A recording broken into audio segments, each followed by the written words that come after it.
lo que estábamos viendo como organización, de Global University Systems. Como como comentó Juan Carlos, soy el director de Estrategia Internacional para Global University Systems, que es la red privada de universidades o de instituciones de educación superior más grande de Europa, con sede en Canadá también. Estamos ubicados en más de 14 países en este momento y tenemos aproximadamente 31 instituciones a nivel global. Vamos a hablar de ese aceleramiento que sucedió en este último año y medio de aceleramiento digital.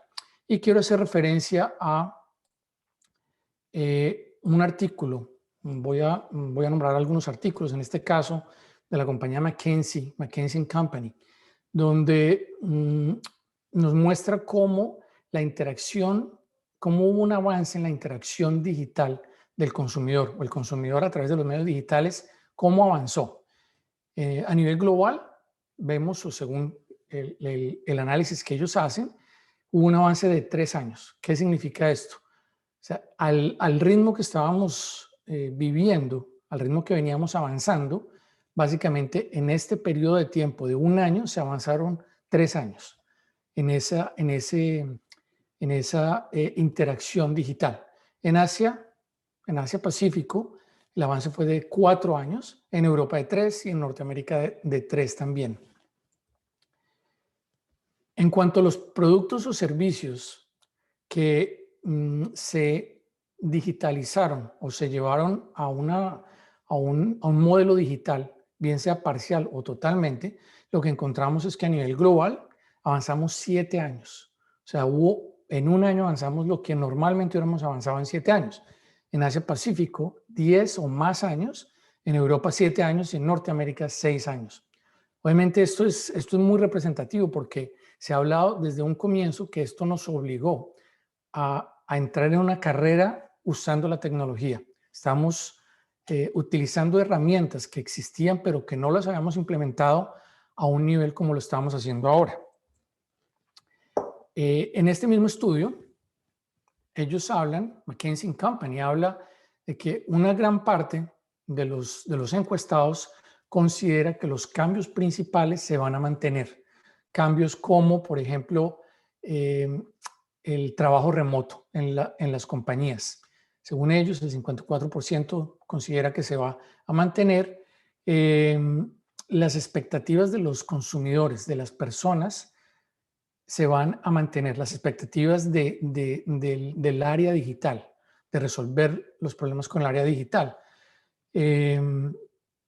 Todo lo que tiene que ver con tener los archivos, todo lo que sea los assets, los bienes de una manera digital. O sea, dejar de tener archivos en lugares físicos, sino todo se pasa a un lugar digital.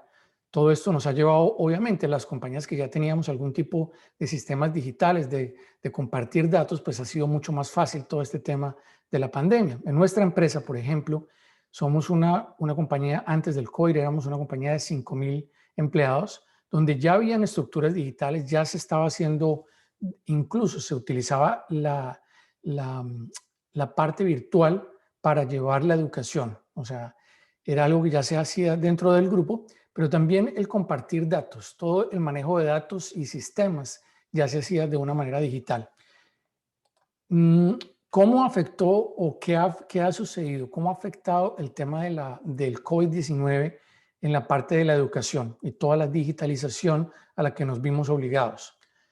Según un artículo en el World Economic Forum, la UNESCO hace un estudio donde encuentra que 1.3 billones de personas se vieron afectadas por el tema de la digitalización en la educación. O sea, un día estamos en un modelo tradicional de educación y al día siguiente, literalmente, nos despertamos a ser obligados a movernos, a utilizar tecnologías que no se estaban utilizando para hacer la entrega de programas educativos. no necesariamente la promoción, y vamos a hablar de eso y voy a hablar de eso en un momento, pero también la entrega del servicio como tal, ¿vale? Entonces, sé que muchas instituciones no estaban preparadas. Nosotros mismos, aunque les digo que estábamos con algunas instituciones, se habían desarrollado modelos desde hace aproximadamente unos 8 años. De hecho, tenemos una institución que es netamente virtual, donde tenemos 60 carreras completas, carreras de pregrado y de posgrado completas a nivel virtual. Obviamente, no todas las instituciones estaban preparadas para esto. O sea, fue fácil la adaptación porque teníamos los sistemas, la tecnología, teníamos los modelos ya desarrollados, pero igual no estaban preparados.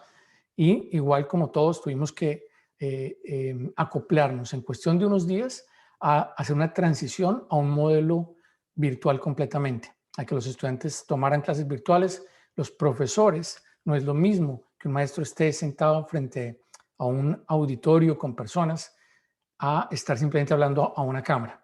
En el caso mío, yo no había hecho tantas conferencias virtuales como lo he hecho ahora.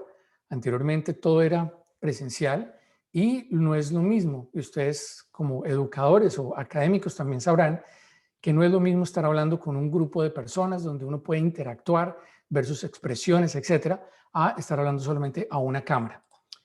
¿Qué sucedió y qué retos trajo también este tema de la virtualidad dentro de la educación? Obviamente, trajo retos como el acceso a la tecnología. Si bien es cierto que se llevó a un modelo digital y dependiendo de los lugares, los países mismos, las culturas donde hagamos referencia, pues se han tratado de utilizar diferentes modelos, el Internet mismo, la televisión, la radio, etcétera, para llevar modelos de educación a aquellas personas que no podían ir en este momento o reunirse en una institución educativa. Pero ¿qué sucede? Pues obviamente no todo el mundo tiene el mismo acceso o a la tecnología o supongamos, al Internet. La conectividad ha sido un gran problema. Si bien es cierto, en países como, bueno, en países de Norteamérica o en tal vez algunos países de Asia y Europa, las conexiones son muy rápidas, no sucede lo mismo en todo el mundo. Entonces, cuando estamos hablando de una globalización de educación internacional, pues no es tan fácil predecir que un modelo virtual va a funcionar en todo lugar y a todo el mundo de la misma manera, ¿cierto? Por temas de conectividad, de accesibilidad a la tecnología, a los computadores, etcétera, etcétera. Ahí estaba leyendo algunos estudios donde el porcentaje incluso en Norteamérica, hablando sobre Norteamérica nada más, el porcentaje de hogares donde se encuentra más de un computador es muy bajo. Estamos hablando casi que, habla este estudio que es un 27% de los hogares de Norteamérica hay un computador, pero en todos los hogares hay personas que necesitan estudiar, ¿cierto? Entonces, esto ha sido un reto. Creó un reto también en cuanto al impacto social, porque lamentablemente el mismo modelo virtual pues ha creado o digamos ha agregado a esa brecha de desigualdad que ya existe en el mundo. ¿A qué me refiero con esto? Las personas con más, digamos, privilegios, personas que tengan conexión, su computador, que tienen acceso al Internet, pues obviamente hay personas que no están en la misma igualdad de condiciones. Y al mover o al vernos obligados, porque no fue que lo hayamos querido hacer, sino que nos vimos obligados a esto, pues obviamente, sin quererlo, obviamente contribuimos a crear esa brecha de desigualdad aún mayor, donde algunas personas literalmente pues no han tenido acceso a la educación, aunque se ha tratado, pero no han tenido, o podríamos decir, no han tenido el mismo acceso a la educación, aunque lo hayan tenido, pero no ha sido igual. A algunos se les ha facilitado, a algunos no. También ahí, en cuanto al impacto social, tiene que ver con que todas las personas no adoptan un modelo de enseñanza virtual de la misma manera. A algunas personas se les facilita, su nivel de concentración es mayor, de poder estar horas o el tiempo que sea frente a un dispositivo, un computador, un iPad, lo que sea, recibiendo algún tipo de clase, algunos otros no, ¿cierto? Entonces no es necesariamente igual.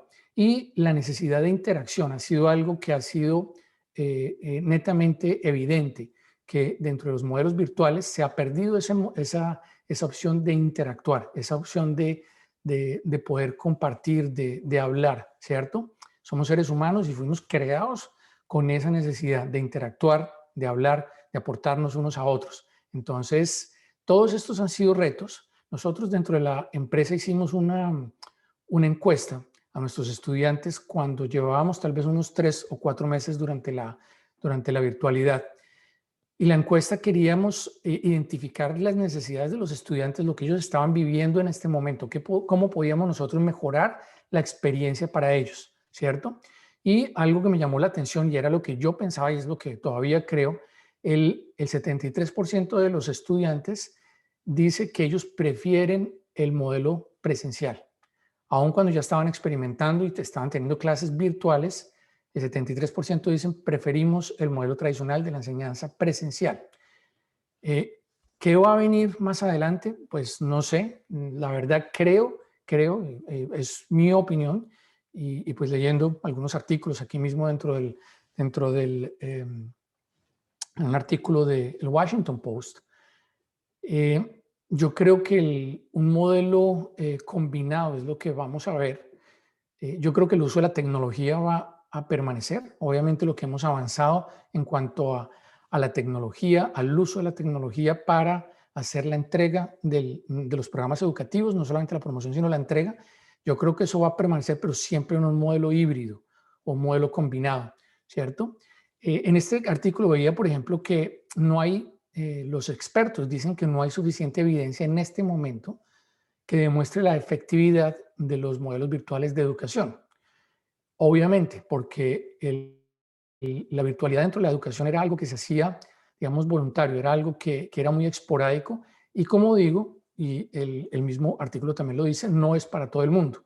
El sentarse frente a un computador y estudiar, tener la capacidad de autoestudio no es para todo el mundo. Entonces, yo creo que es lo que vamos a ver, una combinación de las dos cosas donde los modelos, obviamente nos hemos ajustado, nos hemos tenido que ajustar, pero yo creo que la parte presencial es algo que se va a mantener. Que efectivamente vamos a utilizar la tecnología para ser más efectivos, claro que sí, pero la tecnología no va a reemplazar, en mi opinión, lo que hacemos de manera presencial. Veamos qué sucedió, por ejemplo, en nuestra organización y hago énfasis en este momento solamente en Latinoamérica, que es en el mercado donde yo trabajo. En nuestra organización, aquí estoy incluyendo 12 instituciones de educación superior. Estoy incluyendo instituciones de Alemania, de Inglaterra y de Canadá. Nosotros vimos el número, si lo ven en sus pantallas, las cifras que están representadas en azul, quiere decir personas que iniciaron programas educativos durante ese año, ¿cierto? Bien sea programas de maestría o de carreras o de pregrado, ¿vale? Entonces, vimos que en el 2017 o 2016 comenzamos con nuestra presencia en Latinoamérica.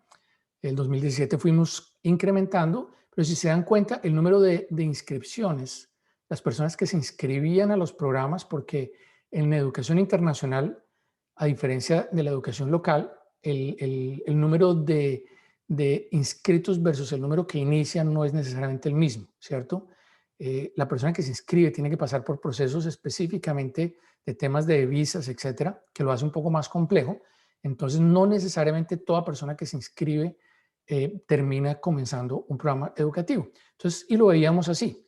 En el 2018, por ejemplo, para tener casi 400 estudiantes iniciando programas académicos, pues tuvimos que registrar aproximadamente unos 650 estudiantes. Y así sucesivamente. En el 2020, el número de inscripciones se incrementa, pero si se dan cuenta, el número de personas que iniciaron sus programas no creció en la misma proporción. Con lo que llevamos corrido este año, si se dan cuenta, el interés ha sido bastante alto. El interés, si vemos, estamos por el orden de las 3.780 inscripciones en nuestros programas académicos de toda Latinoamérica, pero únicamente 600, más o menos 650 personas han iniciado programas.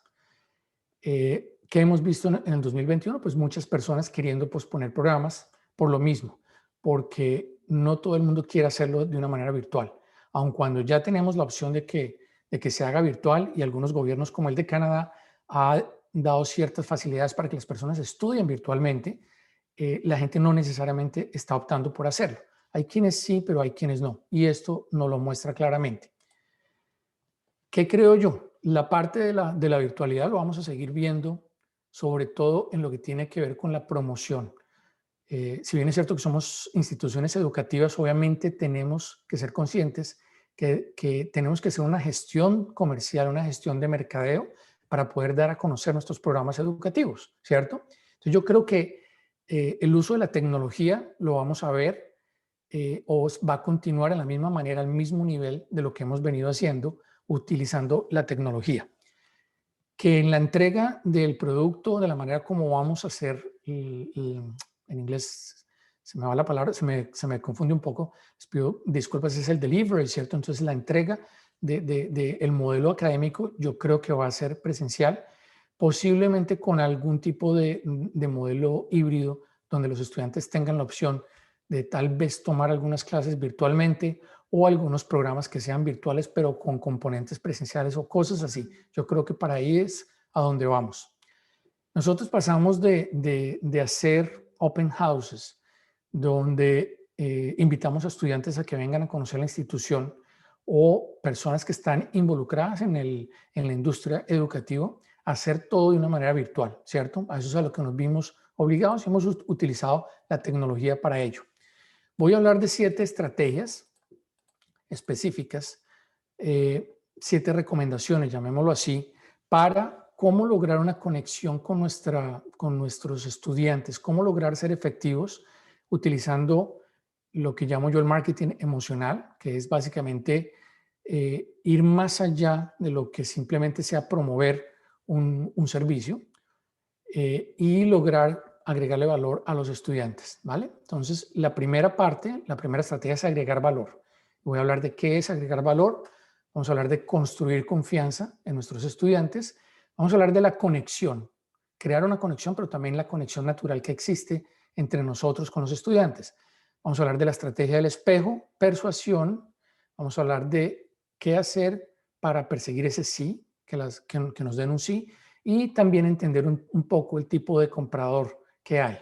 Bueno, entonces debemos comenzar entendiendo que todo modelo de compra, toda acción de compra es un proceso mental, ¿cierto?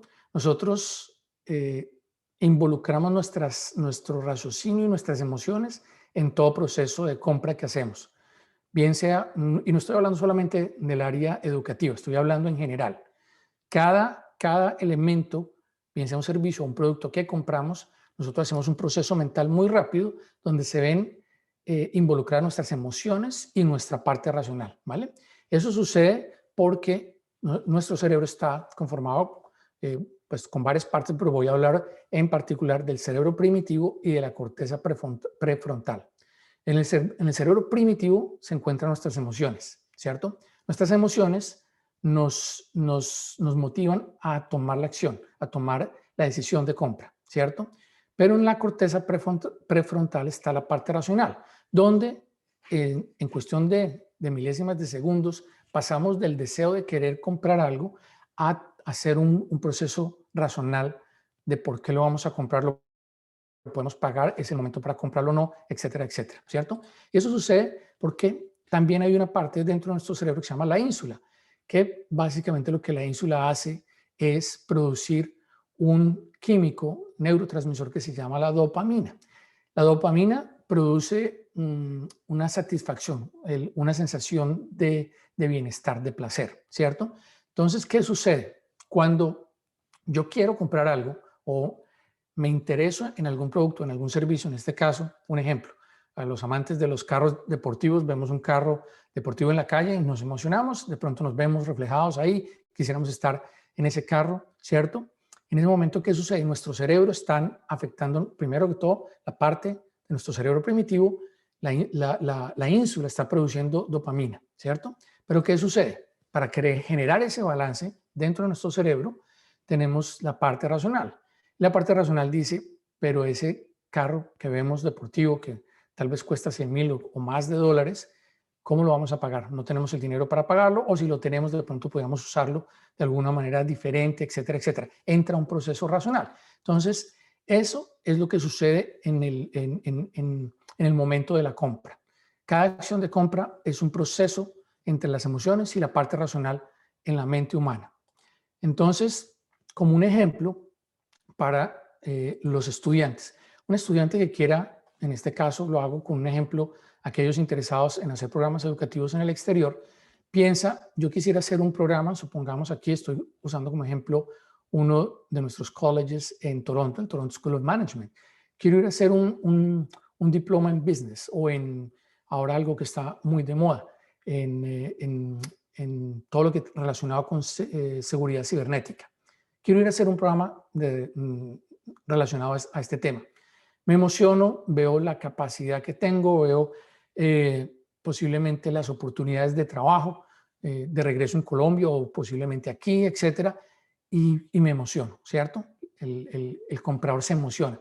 La dopamina está generando, o la insulina está generando dopamina, pero luego viene el proceso racional y dice, un momento, pero eso vas a necesitar un dinero X, vas a tener que hacer un presupuesto, eso tal vez el programa educativo te va a costar, no sé, $8,000 lo que es la parte académica, más vivir en Canadá por un año te puede costar otros $12,000, etcétera, etcétera.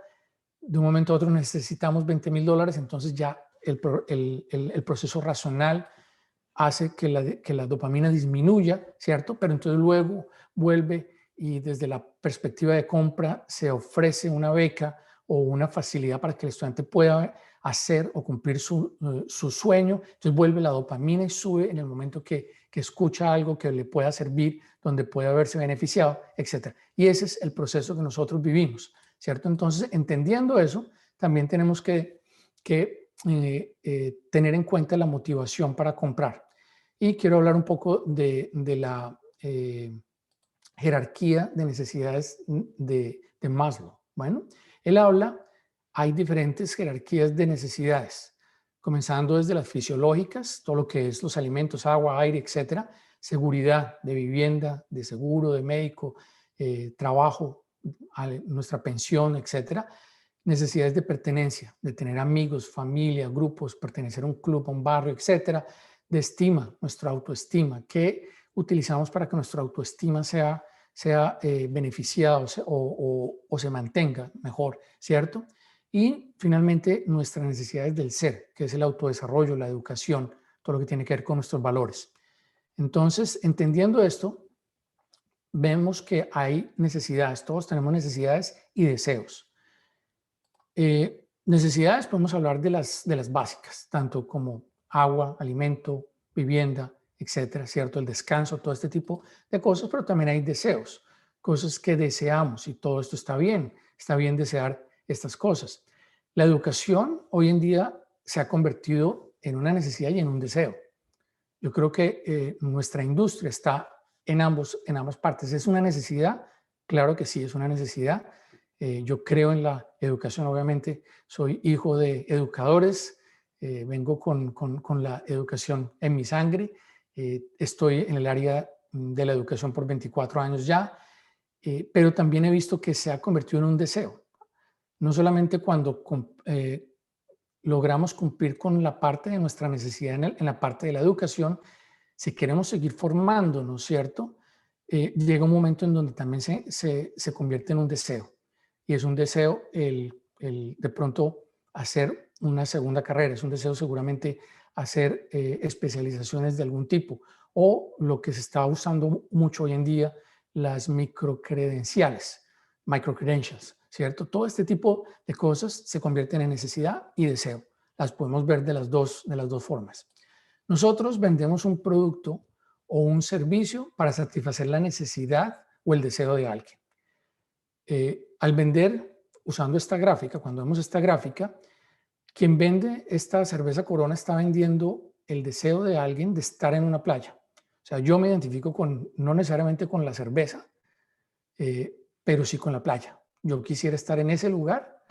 Puede ser tomando la cerveza o no, pero puede estar tomando cualquier otra bebida, pero sí me identifico con ese deseo de estar en un lugar tranquilo, de paz, algo que me gusta a mí, donde yo me identifico para descansar, ¿cierto?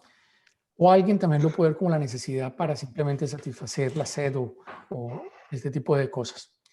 Eh, las personas compran los beneficios por encima de las características. Por eso es que es muy importante que hagamos nuestras estrategias enfocadas hacia la parte emocional, no necesariamente hacia la racional.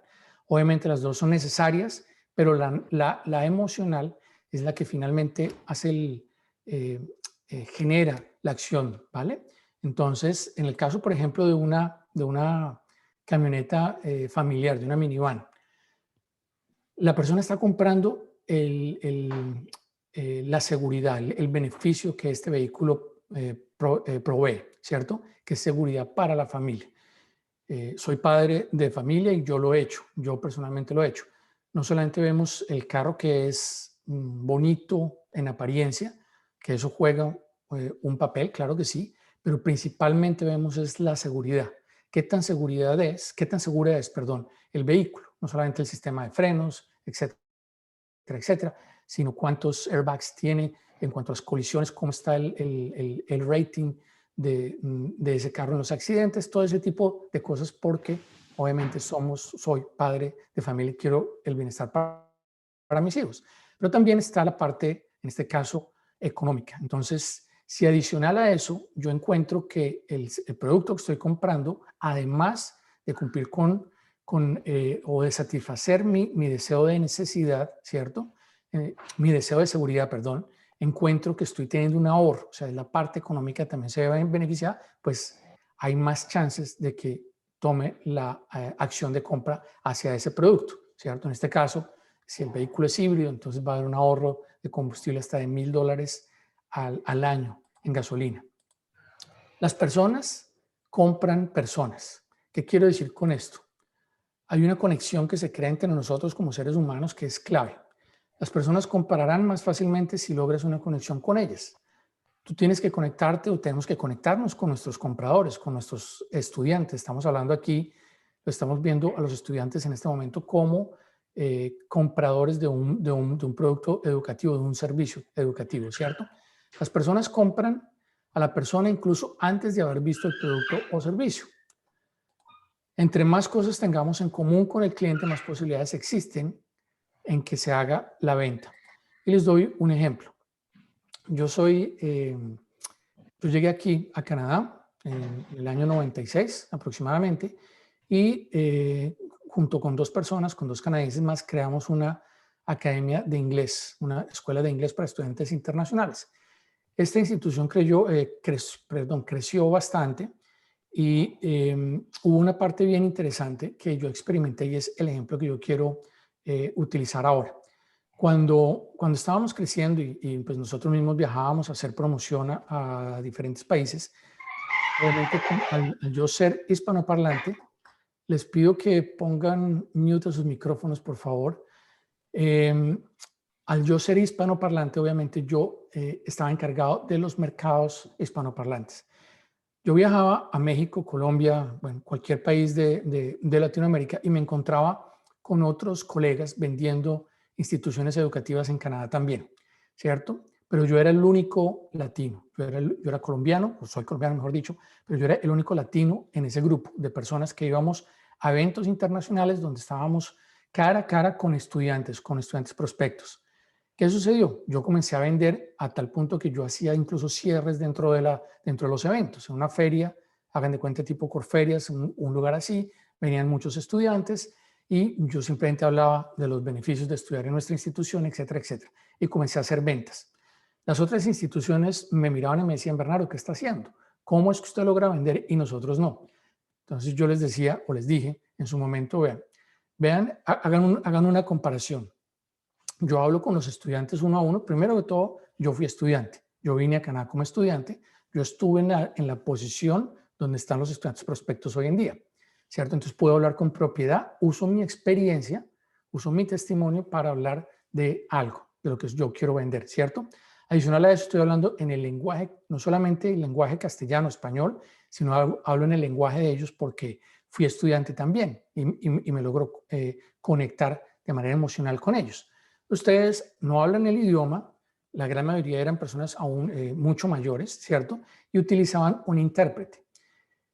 ¿Cuánta información se pierde entre la parte dentro el que transmite el mensaje y el que lo interpreta? Ahí se pierde. Y después el que interpreta, lo transmite o lo retransmite, ahí se pierde más información todavía. Y no solamente se pierde información, se pierde el contenido, sino se pierde la posibilidad de hacer una conexión emocional, porque no es lo mismo estar escuchando algo que dice alguien, que habla de algo, que se tradujo a otro idioma, etcétera, etcétera, cuando se habla de primera vez, ¿vale? Entonces, esto es un ejemplo de cómo lograr esa conexión, de que las personas compran personas, primero que todo. En esa idea de crear una conexión, la idea es vender los beneficios, no solamente las características. Claro que las características son importantes y debemos presentarlas, y yo creo que todo estudiante debe recibir la mayor cantidad posible de información en un formato entendible, legible, ¿cierto? Pero también debemos hablar de los beneficios. Y a veces en las estrategias de marketing que yo veo la gran mayoría de instituciones educativas se enfoca solamente en las características. Esto es lo que es el programa, esto es lo que es el currículo, los sílabos, como lo queramos llamar, esto es lo que comprende el programa, la duración, etcétera, etcétera, costos. Cuando las personas necesitan ver la parte de beneficios. ¿Qué sucede si yo tomo ese programa? Y muchas veces no hablamos de ese tema, ¿cierto?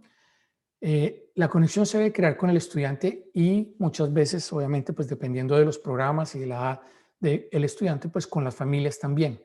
Porque en Latinoamérica, igual pasa en otras culturas, pero en Latinoamérica obviamente es súper evidente que nuestra cultura es una cultura muy familiar. Entonces la familia hace parte de las decisiones. Aun cuando los jóvenes tal vez decidan cuál es la carrera que quieren hacer y de pronto la institución donde la quieren hacer, etcétera, la familia, el entorno de la familia juega un papel muy importante. Entonces es muy importante crear esa conexión. Para crear esa conexión, en inglés se utiliza la palabra rapport, que es básicamente lograr una interacción significativa entre dos o más personas. El rapport es cuando estamos creando esa conexión, pero se logró una conexión emocional dentro de ese ejercicio. Y en ese momento de la conexión es donde llamamos el rapport, ¿cierto? Es establecer un ambiente de confianza y mutuo beneficio. Es lo que es. ¿Cómo lo podemos hacer? Lo primero es agregar valor al cliente. Y esto es algo en lo que nos hemos concentrado nosotros como Global University Systems en este tiempo de la pandemia. La interacción entre dos o más personas puede sumar o restar valor en la vida de cada persona. Esto es una realidad, no la podemos esconder, no podemos pensar siquiera que es una realidad que no nos va a tocar, no.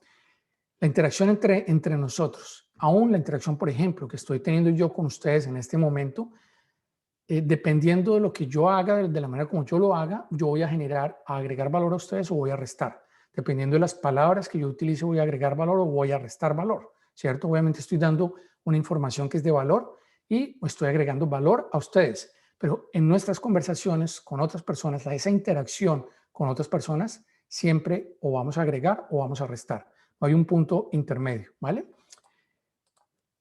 ¿Cómo podemos agregar valor? ¿Qué sugerencias o qué tips se pueden tener en consideración? Primero, escuchar a la otra persona atentamente.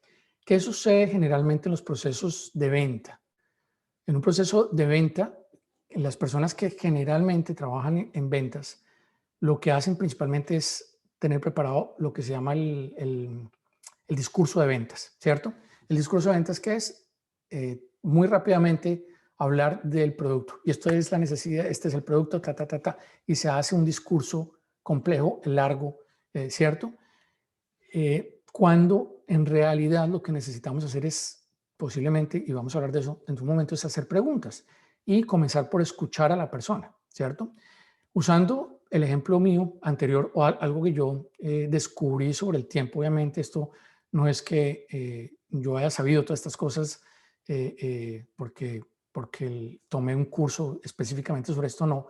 Es mucho por la formación que he tenido, pero también por las experiencias y los errores que yo he cometido. Yo era de los que en esas ferias que les cuento, yo reuní un grupo de estudiantes y yo soltaba mi discurso de ventas. Mi discurso de ventas duraba 15 minutos y era súper desgastante porque en 15 minutos yo no paraba de hablar y hablaba desde el beneficio número 1 o desde la descripción del producto número 1 hasta el punto número 10, ¿cierto? En 15 minutos y lo soltaba todo. Cuando me di cuenta que algunos estudiantes se conectaban, algunos no, pero aquellos que no se conectaban me decían, no, yo estaba buscando en realidad era una escuela de francés, por ejemplo, y yo estoy vendiendo inglés. Yo solamente me quedaba pensando, pero ¿por qué no me dijo esto antes de yo comenzar a hablar? Perdí los 15 minutos de todo mi discurso. Pues en realidad yo no lo dejé hablar ni siquiera, ¿cierto? Entonces es muy importante ser conscientes que debemos dejar hablar a las otras personas, escuchar atentamente a las otras personas, responder a sus preguntas con amabilidad y responder a sus preguntas lo más pronto posible, ¿cierto? Aún en los ambientes donde nos encontremos y si es de manera virtual, igual, ¿cierto? Responde a las preguntas de la mejor manera posible, siendo asequible y siendo transparente. Todo este tipo de prácticas agrega valor a las personas.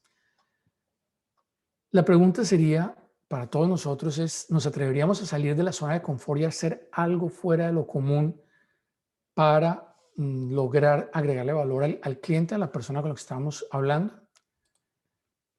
El objetivo final siempre debe ser ayudar genuinamente a la persona, compre o no compre. Y esto es otro punto clave. Muchos, y creo que es una estrategia de venta que se utiliza en la parte de la educación, no necesariamente digo que sea válida, a mi modo de ver, que es, yo te doy información, pero si me vas a comprar, finalmente. Si no, pues no pierdo el tiempo y no me hagas perder el tiempo. En realidad, yo no creo que esa sea una buena técnica, porque si lo que realmente queremos es agregarle valor a las personas, estamos hablando de lograr una conexión, ¿cierto? Yo debo tener esa conciencia. Puede hacer que me compre, puede hacer que no me compre. Puede hacer que el estudiante venga y termine en mi institución educativa o no, ¿cierto? Pero si mi intención es genuina de agregarle valor a la persona, yo lo voy a hacer de la mejor manera, ¿cierto? Con la mejor disposición, toda la información necesaria y puede hacer que diga que no, pero puede hacer también que diga que sí posteriormente, ¿cierto? Entonces, si somos genuinos, vamos a crear esa conexión con la persona. Vamos a construir esa confianza. Es clave construir una confianza. Eh, Prepararse y adquirir el conocimiento que se necesita, clave. Yo me acuerdo que años atrás, cuando estaba en mi época, tal vez comenzando la universidad, tal vez en aquellos primeros trabajos que yo tuve, alguien me dijo una vez, y yo me lo creí, me dijo, cuando no sepa algo, cuando no sepa una respuesta, invente, ¿cierto? Bueno, hoy ya con la experiencia que tengo, les digo que no es la mejor estrategia. En realidad, creo que no me dejó bien nunca esa técnica. Hoy en día, si alguien me hace alguna pregunta que no tengo la respuesta, yo con honestidad digo, no tengo la respuesta. La puedo averiguar y puedo contactar de nuevo a la persona con la información que necesita, pero pretender que uno se la sabe todas crea desconfianza, ¿cierto? Porque la otra persona, si sabe del tema que se está hablando, la otra persona se va a dar cuenta que uno no está siendo genuino, que uno no está siendo honesto, ¿cierto? Entonces, la preparación es clave, pero si no hay preparación, no hay nada de malo en decirle a las personas, déjeme yo investigo, voy a buscar la información que necesitas, dame tu información de contacto y yo te mando la información. Utiliza tus experiencias pasadas, pues también has sido cliente. Todos hemos sido clientes, todos hemos comprado algún producto o algún servicio. Y debemos ponernos en la posición del comprador también cuando queremos vender, ¿cierto? Ser transparente, 100% con la verdad. Sé también que hay técnicas de vender diciendo lo que sea necesario para poder vender. Y yo no estoy de acuerdo tampoco con eso, porque a la final es deshonesto. Vender un producto o un servicio ofreciendo cosas que el producto o el servicio no tienen no es correcto. No solamente no es correcto, sino que eso rompe la confianza y el posible efecto de recomendación que pueda existir con otros clientes. En nuestra industria de la educación, el voz a voz es muy importante. Un estudiante satisfecho, donde ha encontrado la información correcta, se le ha dado el servicio correcto, él ha encontrado los beneficios, los ha podido capitalizar, los chances de que esa persona recomiende la institución y el programa son muy altos, ¿cierto? Entonces, si no somos transparentes, pues vamos a perder eso. Ser consistente, perdón, ser consistente. ¿Qué quiero decir con esto? Básicamente, como aquella expresión que dice, practica lo que prediques. Si yo estoy hablando con un estudiante no sé, de algún tema particular, pero ellos se dan cuenta, supongamos, el ejemplo más claro sería, si yo hablo con mucha propiedad de un MBA, pero yo nunca he hecho un MBA, pues si yo no soy honesto con la persona a la que le estoy hablando, pues ellos se van a dar cuenta que no estoy siendo consistente, porque una cosa es cuando yo he hecho un MBA, tengo mi experiencia y el conocimiento para hablar al respecto, ¿cierto? Entonces, yo decir algo simplemente, pero sin haberlo vivido, es diferente. No que uno no lo pueda hacer, pero uno tiene que ser transparente y decirle a la persona, mira, yo no tengo un MBA, pero lo que sé del MBA, esto y esto, por ejemplo, ¿cierto? El carisma abre la puerta y la confianza la mantiene abierta. Se asocia mucho a un modelo de ventas el ser carismático. Y sí, claro que sí, personas que tengan carisma y que sean muy amigables y que sean muy extrovertidos, pues seguramente se les facilita más. Pero a la final lo que va a mantener esa puerta abierta es la confianza, ¿cierto? Uno puede carismáticamente caer bien inmediatamente, pero si a través de la conversación, del tratar de agregar esa interacción con las personas, no se genera la confianza, pues la puerta se cierra. El perder la confianza es muy fácil y recuperarla es muy difícil. Un estudiante, una persona, la cual se entera de que se le dijo una mentira o que no se fue completamente honesto en la información que se da, lo más posible es que se pierda y se pierda incluso hacia la institución, no solamente hacia el programa, hacia la institución, hacia el destino. O sea, eso puede trascender mucho. Hablando de la dopamina, cuando hacemos todo esto, si volvemos a lo que hablamos inicialmente en nuestro cerebro, en ese proceso de compra, el generar confianza en la persona se está sintiendo bien, eso quiere decir que su cerebro está actuando, sus emociones están actuando, el nivel de dopamina está subiendo, o sea que hay más chances de que tome la acción de compra, ¿cierto? En ese proceso, la parte racional le va a decir, ten en cuenta esto y esto y esto, y en esa parte racional va a haber, sí, pero la persona me ha hablado con honestidad, creo en esto que me están diciendo, veo que la información es correcta, etcétera, etcétera, etcétera. Y el proceso se puede llevar a cabo. Identifica también tu nivel de conexión natural. Es evidente que, por ejemplo, cuando tenemos la misma generación, pues podemos conectarnos de una manera natural. Yo me conecto con las personas de mi edad o que son más o menos contemporáneos conmigo de manera natural. Eso es natural con todos nosotros. Pero también el mismo trasfondo, llamémoslo el trasfondo cultural, social o la educación misma, ¿cierto? Cuando hablamos, supongamos en el área de marketing, si la audiencia que está hoy, que entiendo que son personas que están en la parte del marketing también, pues seguramente nos estamos conectando, se están conectando conmigo porque tenemos cosas en común, ¿cierto? Y los valores. Cuando hablamos de valores, usando el mismo ejemplo, ustedes me han escuchado hablar de la parte de la transparencia, de la honestidad, de la consistencia. Si ustedes comparten esos valores, ustedes van a lograr, van a ver una conexión conmigo por esa razón, ¿cierto? Si hiciéramos un ejercicio rápidamente, y lo pueden hacer si quieren, escriban 3 cosas que les gustan de sus vacaciones. ¿Qué es lo que más les gusta? No hagan una frase completa, no hagan una frase muy elaborada, simplemente palabras descriptivas. ¿Qué es lo que les gusta de sus vacaciones? ¿Por qué les gustan las vacaciones? Escriban 3 cosas rápidamente. Ahora califiquen esas 3 cosas de 1 a 3 en orden de importancia, ¿vale? Obviamente la número 1 la más importante, la 2 menos importante y la 3 no tan importante como la 1 y la 2, ¿vale? ¿Qué vamos a encontrar? Y seguramente sucedió con todos ustedes, igual que lo que me pasó a mí cuando hice este ejercicio, que la mayoría de nosotros lo escribimos en el mismo orden, ¿cierto? Todos tenemos esa conexión, ¿vale? Esa conexión, todos la vemos, lo que queremos realmente y lo ponemos en nuestra mente en el mismo orden como lo pensamos. Entonces, si yo puse descanso, playa, familia, por ejemplo, pues para mí el descanso, claro, es importante. Lo segundo, yo lo considero es en una playa, un lugar donde generalmente es más para descansar, menos actividades, etcétera, y pasar tiempo con la familia, ¿cierto? Otro es usar la estrategia del espejo. La estrategia del espejo es una técnica donde inconscientemente nosotros podemos crear una influencia sobre la otra persona al hacer simplemente repetir acciones que la persona repite, ¿cierto?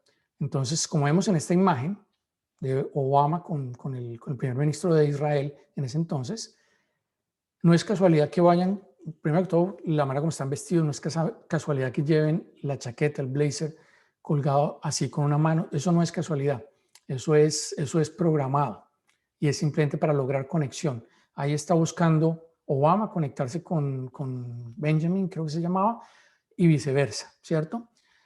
¿Cómo lo podemos hacer? A través de las preguntas, por ejemplo, haciendo preguntas claves. No empieces con un discurso de ventas, lo que les dije hace un momento. Usa preguntas claves.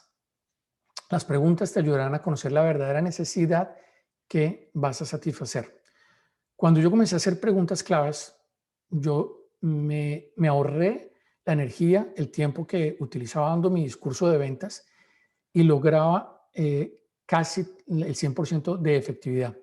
Porque ya cuando la persona estaba frente a mí y yo le comencé a hacer preguntas, yo lograba identificar la necesidad, no solamente del programa que quería estudiar, sino la necesidad que tenía de pronto económica, de pronto de laboral, etcétera, etcétera. Y yo podía dar la información o mi discurso en ese momento se ajustaba a satisfacer las necesidades de la persona. No a inventar, sino decirle, mire, con este servicio, con este programa educativo, que lo puede hacer de esta manera, a través de estos descuentos, el resultado final puede ser un aumento en la hoja de vida, una mejora en la hoja de vida, lo cual genera más oportunidades laborales, bla, bla, bla, todo este tipo de cosas, ¿cierto? Porque ya había hecho yo las preguntas claves, ¿cierto?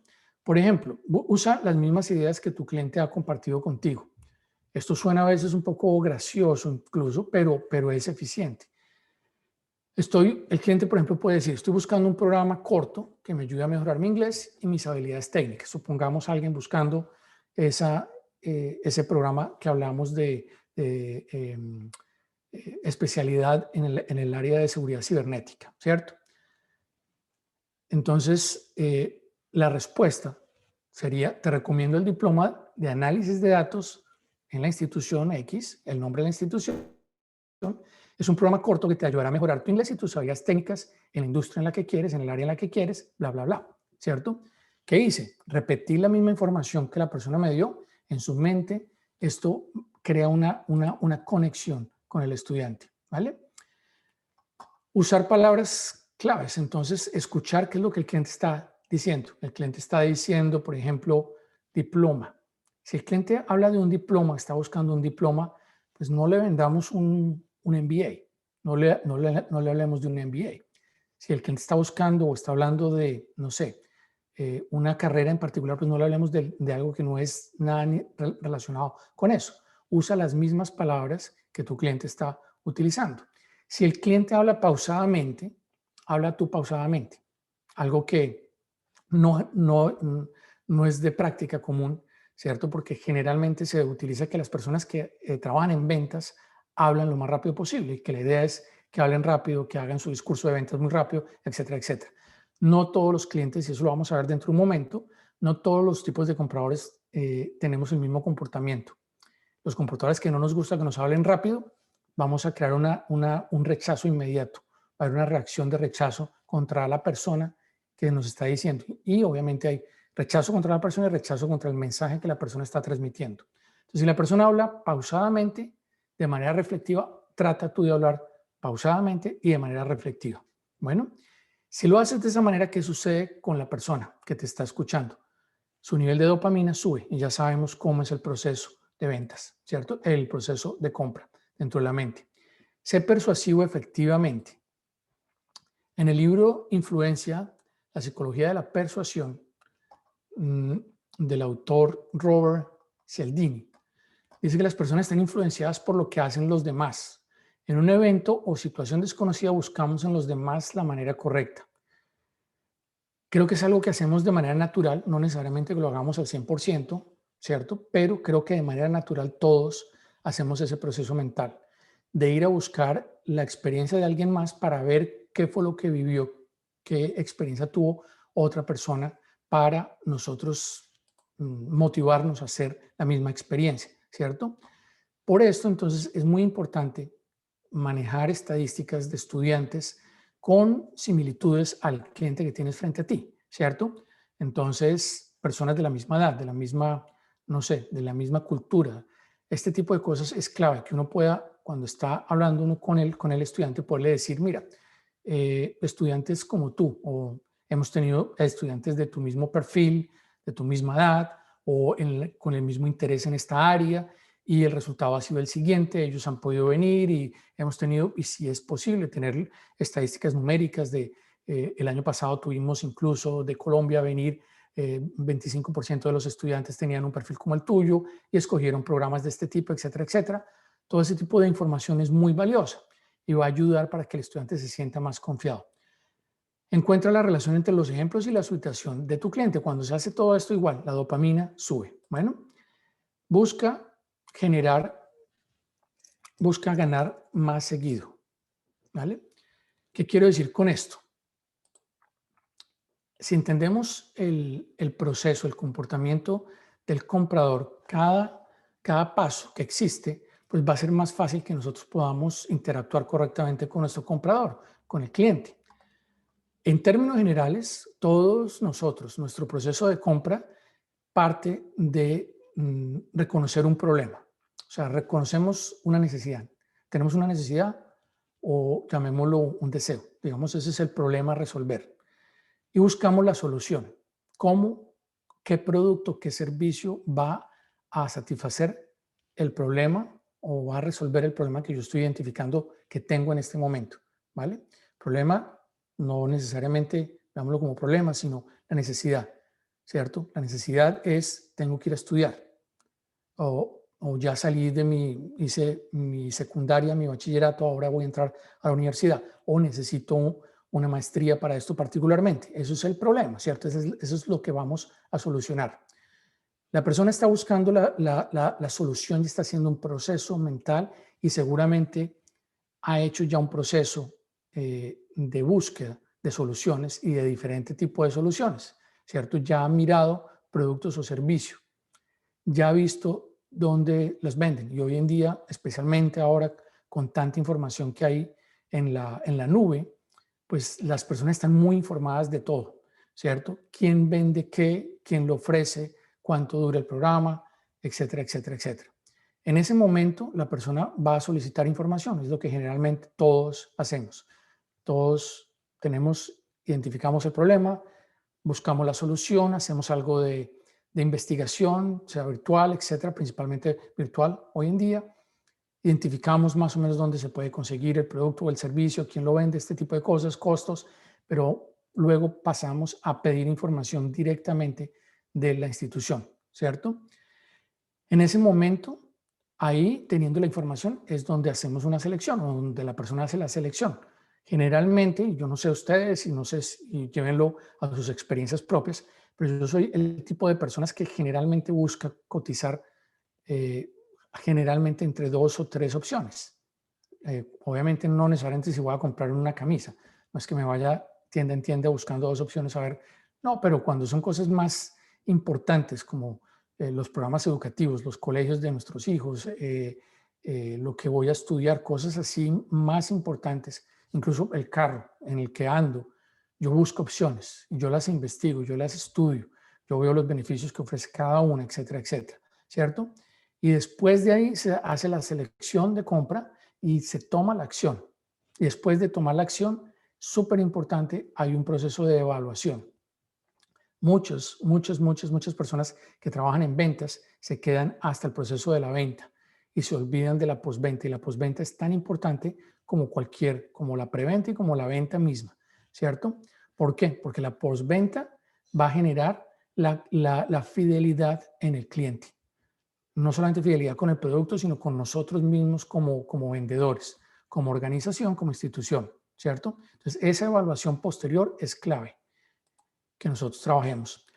Siempre recibirás un sí y un no, ¿vale? Ya lo había dicho también anteriormente. Si somos genuinos y queremos ayudar a las personas, vamos a darle la información, compren o no. Y es una realidad. Me van a decir sí, me van a decir que no. Puede ser que me digan que sí, puede ser que me digan que no. Obviamente, yo voy a ir enfocado en el sí, voy a hacer toda mi estrategia para que me digan sí, obvio.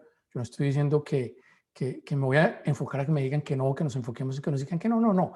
Pero sí tenemos que ser conscientes que algunas veces se gana, algunas veces se aprende, ¿cierto? Y por último, debemos conocer el tipo del comprador, el tipo de compradores que hay.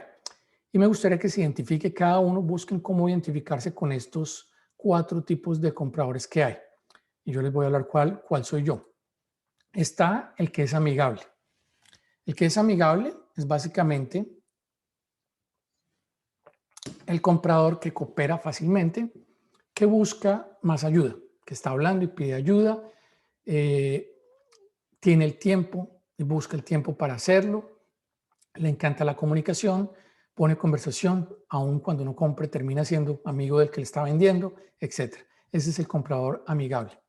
Está el comprador analítico, al cual no le interesa hablar, le interesan son las cifras. Cifras, números, figuras, no se compromete de inmediato y es muy enfocado en los números. Entonces, si estamos hablando de un programa educativo, esta persona, el analítico, quiere saber no solamente el costo del programa, quiere saber cómo lo va a poder pagar, planes de financiación, todo este tipo de cosas, pero también las estadísticas de graduados de ese programa. ¿Qué pasa con el mercado laboral de ese programa? Estadísticas por rubros, en áreas, etcétera, etcétera. Esa es la información que va a captar la atención de ese comprador.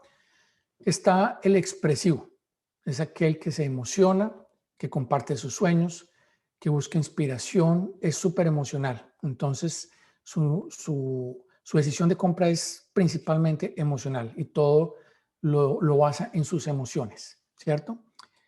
Y está el comprador independiente, que se enfoca en los resultados, le gusta tener control de la situación, no necesariamente de la conversación, pero de la situación, decide rápido y necesita libertad. Yo me identifico con este tipo de comprador, este soy yo. Yo no funciono bien cuando me ponen presión. Si a mí me dicen, quedan 30 segundos para comprar ya, pero es que compre y no me han dado toda la información y yo me siento bajo esa presión, yo prefiero no comprar. Aunque me digan, se está perdiendo la oportunidad del año, del siglo, de la vida, no importa, no lo hago porque yo no soy un comprador compulsivo, yo soy independiente, yo necesito libertad, yo necesito entender los resultados, tener control de la situación, o sea que yo controlo la situación, yo decido si compro o no compro, yo decido cuándo compro, puede ser que lo haga hoy o lo haga mañana o no lo haga, pero yo decido, yo tengo el control, pero cuando decido, yo no tengo que ir a mirar 2 o 3 veces o pensarlo por 6 meses, sino tomo la decisión ahí, teniendo yo el control. ¿Por qué? Porque yo quiero esa libertad y la necesito, ¿vale? Entonces, esa es, así soy yo, no sé si se logran identificar con alguno de estos modelos, modelos o estos tipos de compradores que hay. Y les agradezco mucho por su tiempo. Estoy, creo que, muy sobre el tiempo. Muchas gracias a todos. Ahora creo que vamos a abrir el espacio para algunas preguntas. Si Claro que alguno de sí. ustedes tiene preguntas o quieren entrar en contacto conmigo, por favor, con toda confianza, síguenme en mis redes sociales, en mi página de YouTube. Hay videos que de pronto les pueden servir también. Sigan en contacto. Bueno. Bernardo, sí, nos tenías a todos súper pendientes de tu presentación, muy interesante todo lo que planteas. Hay varias preguntas que hay en el Q&A y también unas que tengo yo acá que te voy a compartir.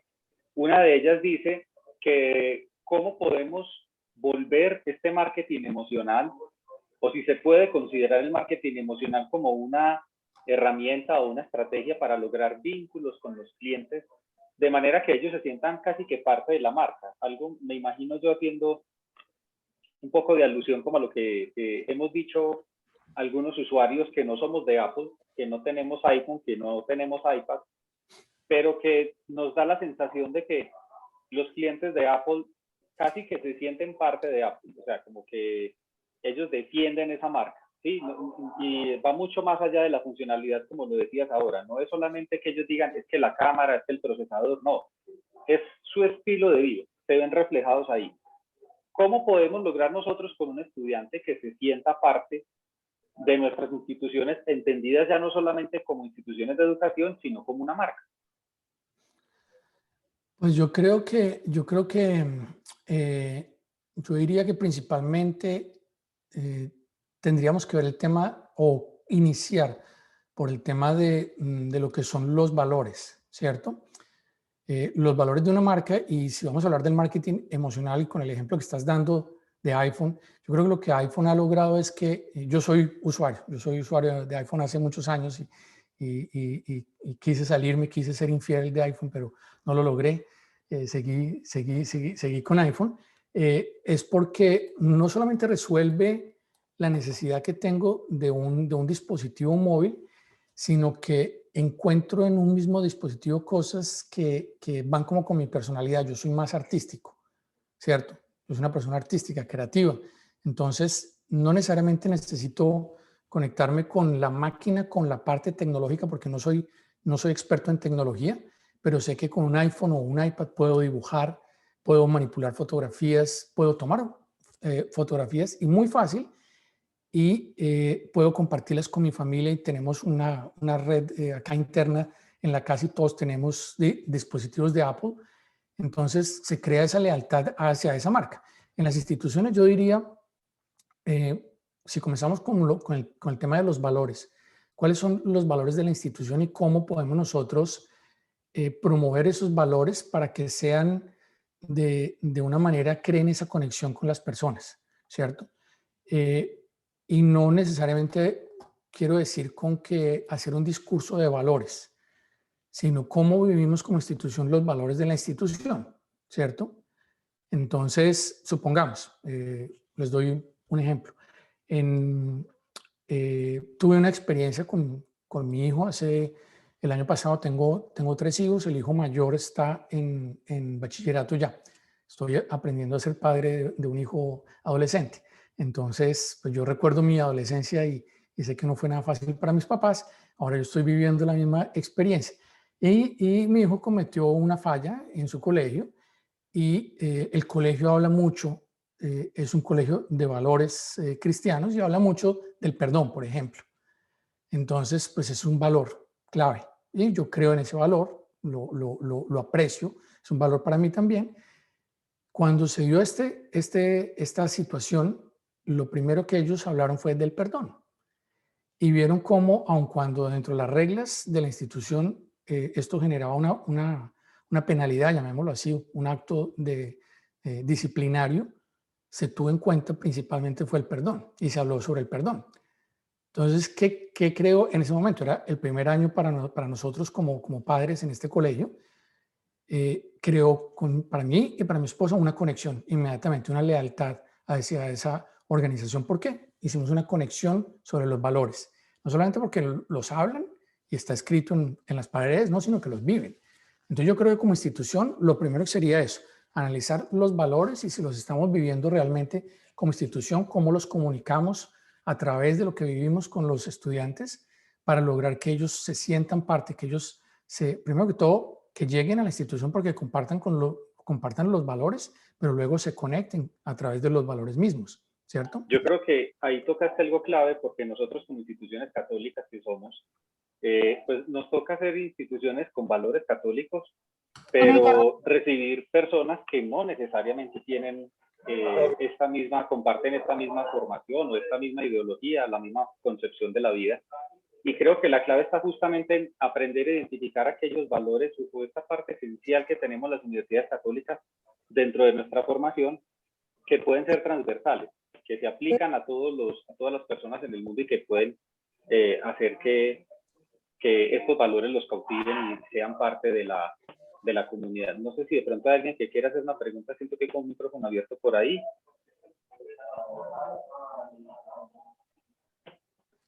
Sí, y yo agregaría algo a lo que estás diciendo con respecto a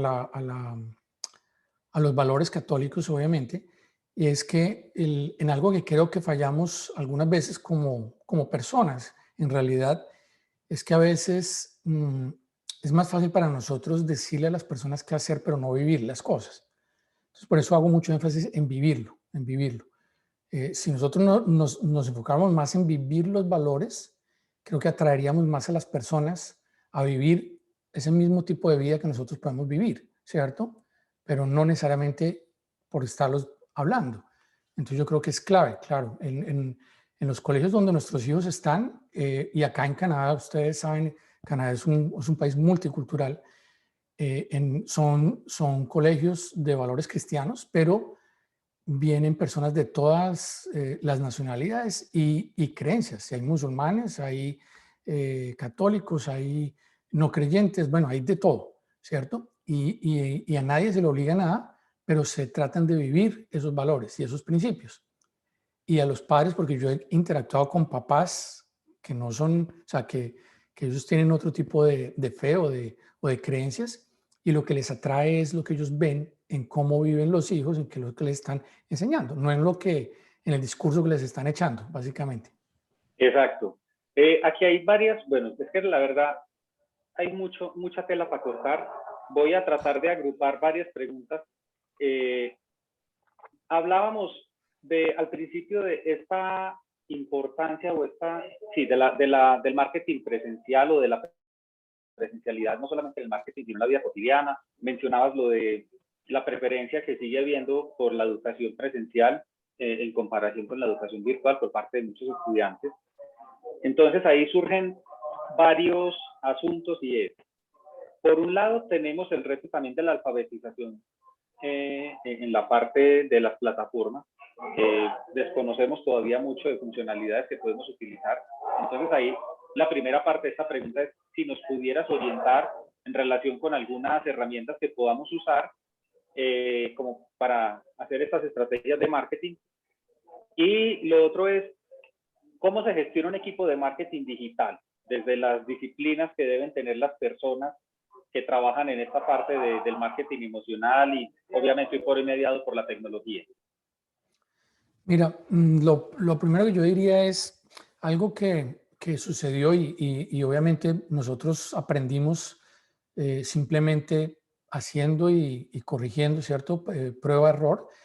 Básicamente fue cuando se tornó todo de manera virtual, todos optamos y todos digo nuestras instituciones y digamos la industria en general por hacer lo mismo. Simplemente éramos usuarios de tecnologías o de redes sociales, cosas así, o usuarios de sistemas como poner publicidad en Google, cosas así ya existían y ya lo hacíamos.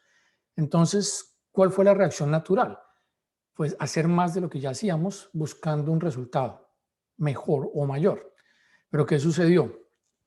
Personalmente lo que creo es que hubo una sobresaturación de contenido de información que los estudiantes llegan un momento en donde ya no están recibiendo, o sea, eh, eh, ya no están percibiendo tanta información, ya no la aceptan, ¿cierto? ¿Qué optamos entonces nosotros? Nosotros dejamos de hacer el marketing común digital, que era simplemente, o sea, teníamos ya un equipo establecido, tú creas una campaña, haces las piezas publicitarias, las colocas en redes sociales, buscas los keywords para hacerlo, los que más estén vendiendo, si va a ser pay per click, lo que sea, todo eso lo hacíamos y se hacía. Eso se utilizó, pero para hacer una estrategia diferente. Y nos enfocamos, y eso pasó más o menos como desde el segundo semestre del año pasado, en agregar valor a los estudiantes, no en venderles. O sea, tornamos nuestra estrategia de una manera diferente. Lo primero era pura estrategia de venta. El nombre del programa, lo que decía yo, en dar las características del programa y simplemente promoverlo a través de las redes digitales y ponerle dinero para que eso pudiera, para que produjera promoción, ¿cierto? ¿Qué hicimos entonces? Nos tornamos en, vamos a hacer, agregarle valor. ¿Cómo se le agrega valor a un estudiante? Si un estudiante está interesado en, vuelvo a un ejemplo que es fácil, el de los programas porque están muy de moda, todo lo que tiene que ver con análisis de data y seguridad cibernética, todo este tipo de cosas. Si alguien está interesado en ese tema, ¿qué sería una manera de agregarles valor a ellos? Pues traer a un experto en esa materia y hacer una serie de webinars gratuitos donde los estudiantes abierto al público puedan venir y escuchar de esa persona y aprender algo de esa persona.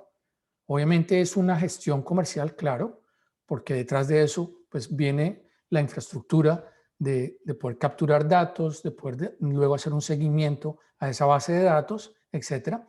Pero se agregó valor a la persona, se agregó valor a los estudiantes, se logró la conexión y obviamente estamos dando valor a la persona, pero se está poniendo la marca, la institución está detrás. Entonces la persona mentalmente sabe, y si vamos a ese proceso mental, estas personas me dieron valor, aprendí algo que yo tenía curiosidad, donde yo estaba investigando, ellos me dieron más información al respecto, la marca es tal. Eso quedó en la Exacto. mente de la persona. Y eso también se puede hacer incluso desde las publicaciones, por ejemplo, cuando hablamos de un emprendedor que está apenas arrancando con su emprendimiento, para empezar a traer seguidores y todo, es muy importante que esas publicaciones generen valor. No es solamente estoy ofreciendo tenis, estoy ofreciendo comida o estoy vendiendo tal cosa, sino también empezar a generar. Hoy por hoy vemos, por ejemplo, los que venden comida que suben recetas también. O sea, como que por un lado antes te enseño a cocinar y por otro lado te voy antojando de que compres lo que yo ofrezco para comer. Es también como, ese puede ser un consejo para quienes están iniciando en su proceso de emprendimiento. Claro, claro, definitivamente, porque es que creo que todos nos hemos dado cuenta que estamos en una era donde si nosotros no ayudamos a las personas, si no nos ayudamos entre todos, el mundo va en un camino bastante difícil, ¿cierto? Entonces, aunque el propósito final es algo comercial y queremos eh, vender un producto o un servicio, pero igual, si somos genuinos al dar información, me refiero, aunque me compren o no me compren, doy la información. Ese es el punto, ¿cierto? Porque sé que la información que estoy dando es de valor para alguien. Que si compran, pues es porque lo hice bien y lo logré convencer y lo que estoy diciendo, etcétera, ¿cierto? Pero es generar valor a las personas, es lograr darle valor a las personas. Acá nos hacen una pregunta de qué tan importante es el marketing emocional en el caso de los productos o servicios. ¿Cómo podría ser una estrategia ahí, o sería más aprovechar el impulso, como pasa en los supermercados con las mentas que están todas al lado de la caja, porque uno nunca pone las mentas en la lista del mercado, sino que las de ahí ya las compras? ¿Qué se puede recomendar en esos casos? Pues yo creo que la estrategia como tal funciona igual. O sea, la parte de comunicación creo que es igual. Yo creo que sí, lo que pasa es que al ser un producto de bajo costo, seguramente no se invierte lo mismo que para otros productos para hacer campañas publicitarias y este tipo de cosas, pero yo creo que la estrategia es la misma. Lo que pasa es que ahí ya juega otro tema y es los canales de distribución, ¿no? Cómo está ubicado. Entonces, si es en los supermercados, claro, todo lo que se coloca al lado de las cajas son aquellos productos de los antojos. Esos son los antojos. Y eso es algo que ya está estudiado y uno sabe que uno mientras espera, y lo hacen esperar a propósito para que uno tenga el tiempo de antojarse de lo que está viendo ahí. Todo eso es estratégico. Pero si fuera para vender a través de la comunicación yo creo que tiene que ser igual. ¿Vale? Creo que es necesario que lleguemos a las personas a través de una conexión emocional, no solamente de dar información. Creo que la era de dar información pasó porque la información está. O sea, la gente no nos necesita a nosotros para recibir información, necesitan la interacción humana para crear conexiones. Precisamente para ir concatenando esto que hablábamos de la conexión entre producto, emoción, marca, persona. Ahora que estamos en un momento que nos obligó a utilizar todavía más la virtualidad y que esto nos da o nos da cierta, no, nos pone directamente en un campo de ubicuidad, estamos en cualquier parte del mundo. ¿Cómo podemos empezar a conectar con personas de diferentes culturas? Aquí mismo en Colombia no es lo mismo hablar de la realidad de Antioquia que la de Cundinamarca o que la de Nariño, por ejemplo. Y obviamente ahora que ya hacemos aquí eventos internacionales, que hay universidades de Latinoamérica con nosotros, ¿cómo podemos empezar a conectar esa parte cultural aprovechando de esa ubicuidad que nos dan las redes sociales hoy por hoy? ¿Cómo podemos mandar mensajes que sean de alguna manera generales, pero que puedan conectar con personas de varios lugares? Que no sea un mensaje, como les decía ahorita, simplemente informativo, sino que de alguna manera genere un vínculo. Yo creería, y mi sugerencia en este caso sería buscar las cosas en las que tenemos, buscar las áreas en las que tenemos cosas en común entre las diversas culturas, ¿cierto? Porque lo que pasa es que generalmente, como seres humanos, lo que buscamos son las cosas que nos diferencian para una cultura sentirse superior a la otra y cosas así. Entonces, eso es un proceso natural dentro de nuestra humanidad, pero si nosotros pensamos más bien en aquellas cosas que tenemos en común, podemos cada uno desde nuestra cultura compartir, pero aquellas cosas que nos unen. Por ejemplo, algo que hice yo cuando comencé a viajar por toda Latinoamérica, yo hablaba y hoy he tratado de hablar más colombiano, porque sé que mi audiencia es colombiana. Pero cuando yo comencé a viajar por Latinoamérica, yo aprendí que si yo seguía hablando colombiano, no me lograba conectar con todas las personas. Yo aprendí a hablar neutro. Entonces, utilizar vocabulario neutro, expresiones neutras y el acento lo más neutro posible también, ¿cierto? Porque si me quiero conectar con el mexicano o con el argentino, tengo que utilizar las mismas herramientas. Entonces, tenemos muchas cosas que nos diferencian, muchas. Aunque hablamos español, tenemos muchas que nos diferencian culturalmente. Pero si yo me enfoco en las que nos diferencian, tenemos que buscar en las cuales estamos alineados y aprovechar y que la comunicación sea basada en eso principalmente. La última ya para ir cerrando, ¿cuáles son las recomendaciones generales para potenciar este marketing experiencial en nuestras instituciones? Sobre todo cuando, ya lo hemos dicho varias veces, abunda el contenido, abunda la información. ¿Cómo ser visibles y cómo conectar? Porque antes teníamos el reto de que nos vieran. Ahora ya es un reto doble. ¿Cómo ver, cómo hacer que nos vean, pero cómo conectar con esa audiencia por medio del marketing de experiencia? Mira, yo creería que lo principal para una institución educativa, para una red en este caso, yo creo que es buscar una identidad, primero que todo, y crear, hacer un ejercicio donde la comunicación parta de una identidad que se crea o que se identifica más bien, porque puede ser que ya está creada, sino que se identifica, ¿cierto?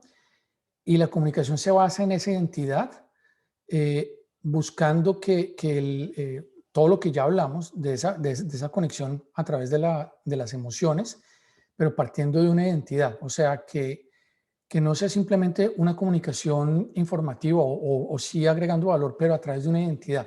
¿Qué quiero decir con esto? Si uno logra posicionar la marca o la red de tal manera que, por decir algo, un ejemplo, esta es la red de universidades donde estos tres valores, supongamos, estos son nuestros valores banderas y creamos una identidad a través de esos valores. Incluso un ejercicio que uno hace dentro del marketing es crear personas. Uno crea personas, uno crea a los compradores y uno los crea, pero son reales, o sea, basado en la información real de los compradores, y asimismo uno crea una identidad. Entonces, que la persona identifique una marca por una identidad particular. No necesariamente, porque es que lo que hacíamos antes era identificar una institución por un programa académico. Entonces voy a ir a esta institución porque dicen que es buena en tal área. Pero creo que la internacionalización, sobre todo lo que está pasando ahora, es que está rompiendo todas esas barreras. Hoy en día los estudiantes quieren estudiar algo donde ellos se vean identificados, en un lugar donde se ven identificados, donde se ven conectados, estudiar algo que ellos saben que les va a servir, sobre todo donde van a poder tomar aplicación rápida y que sobre todo pueda conectarse con otra institución donde puedan seguir estudiando o complementando algo. Eso es lo que los estudiantes están buscando hoy en día. Entonces, yo creo que es clave crear esa, dentro de la red misma, como esa red de, lo que yo haría sería, como mi sugerencia sería, Sí. si son 20 universidades, creo que nombraste un número así, como por ese lado, yo diría una red de universidades donde no importa en dónde estudies, compartimos lo mismo y te puedes mover de un lugar a otro y somos los mismos, algo así, ¿cierto? Eso se crea una identidad, eso daría muchísima fortaleza. No sé si es algo así similar como lo que están haciendo o no. Sí, perfectamente válido. Yo creo que ese es hacia donde vamos también como redes, porque eso también es el futuro de la educación. Ya hoy por hoy no se trata de entrar a una sola universidad, sino también cada vez toman más fuerza los convenios, cuál es la proyección que yo puedo obtener como estudiante al ingresar a una institución, y creo que hacia allá vamos todas las universidades del mundo. Básicamente así lo hemos venido trabajando y son muy valiosas, la verdad, tus recomendaciones, Bernardo. Muchísimas gracias por habernos dado este espacio. Creo que podemos seguir hablando perfectamente toda la tarde sobre todas estas experiencias. Para nosotros, en realidad, es muy grato compartir todo este bagaje, este conocimiento de nuestros invitados. Hoy hablamos de las estrategias de cierre a través del marketing emocional en una era digital. Algo llamativo que vimos hoy es que no hay que enfocarnos directamente en el cierre o exclusivamente en el cierre, sino en todo lo que engloba esta parte del relacionamiento con el cliente, de entregarle información a nosotros. También, por supuesto, le damos las gracias a quienes hoy se conectaron con nosotros en esta sesión paralela de la misión internacional de la RUC, Humanismo, Innovación, Emprendimiento y Cuarta Revolución Industrial, una apuesta de la Red de Universidades Católicas de Colombia, RUC, Nodo Antioquia Chocó. Los invitamos a seguir conectados con nosotros en la sesión cultural a las 11:30, que el equipo organizador ha preparado especialmente para ustedes. Y recuerden que los esperamos este 10 de junio, nuestro cuarto y último día de misión internacional. No olviden seguirnos en nuestras redes sociales. En Instagram nos pueden encontrar como @ruc_antioquia.chocó. Nos pueden seguir allí para obtener también más información de todo lo que hemos hecho en esta jornada. De nuevo,